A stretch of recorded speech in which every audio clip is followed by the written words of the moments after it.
Now, viewers, United States President Donald Trump has given a statement on the Russia-Ukraine war. He stated that President Zelenskyy and President Putin do not like each other. He further stated, and I quote, "I say that in front of President Zelenskyy, but I say it in front of President Putin too. They have tremendous bad blood." These statements were given during the bilateral lunch with President Zelenskyy. Listen in.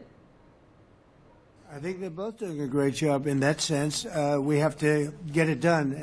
We've got to take some of the hatred of each other. You know, they don't like each other. I say that in front of President Zelenskyy, but I say it in front of President Putin too. They have tremendous bad blood. It really is what is holding up, I think, a settlement. I think we're going to get it done, and we have to make it long-lasting. As I said in the Middle East, everlasting, right? Everlasting.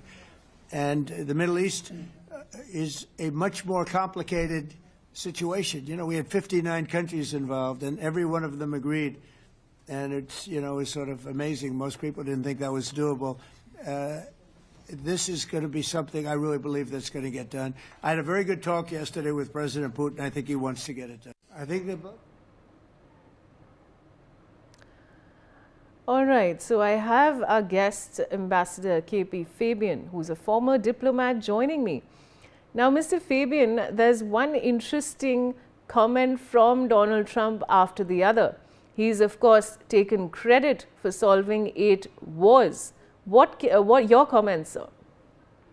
Let me confine myself to, you know, Trump's most acclaimed claim, loudest claim, that is the Israel-Hamas deal. The fact of the matter is the 20-point plan has been written in a very unprofessional manner, and that too in a hurry, and it does not have proper guidelines. And as of now, in fact, I too was expecting that phase 1 will be completed smoothly, but that has not worked out. Why? That is because Hamas has not been able to return all the dead bodies. And the fact of the matter is, Hamas, in the only document signed between Hamas and Israel, had said that we have 4 bodies right now, and the rest we shall try to locate and we shall keep you posted. And they also need heavy equipment, which Israel is not prepared to let in. And so Israel is being unreasonable, but Trump has gone on supporting it, though with some reservations. So Trump's claim about having stopped so many wars is to be taken with a slight pinch of salt.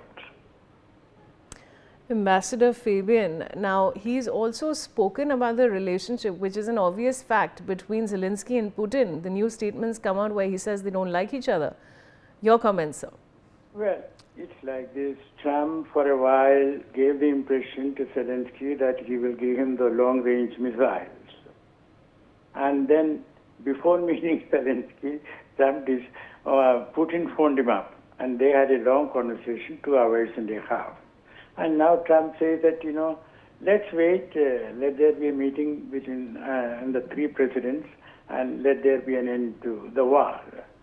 See, the point is, we have to understand, and I don't think people have really understood it. Trump and Putin have been in constant touch. That is point number 1. Even when they don't speak, they have other means of communication. Point number 2 is that Putin has invested in what I call Trumpology. That is understanding the man in a psychological and even psychiatric manner. And that is why Putin never responded harshly to Trump's threats, you know, that he was going to put sanctions on Russia, he was going to give more weapons to Ukraine and all that, because they were in touch. So Putin is the one who has really understood Trump. We all have to learn from him. Ambassador Fabian, now on a slightly lighter note, President Trump continues to lament about not getting the Nobel Peace Prize, and he says that I've sorted these 8 wars out. Now, why am I not getting why haven't I got it still? It's like this. My view is that anyone who announces his own candidature and goes on promoting himself should never get it. But that apart, we also have to understand that the Nobel Peace Committee, since they could not give it to Trump, they have given it to a Trump worshipper. And she said that she was going to dedicate it to Trump.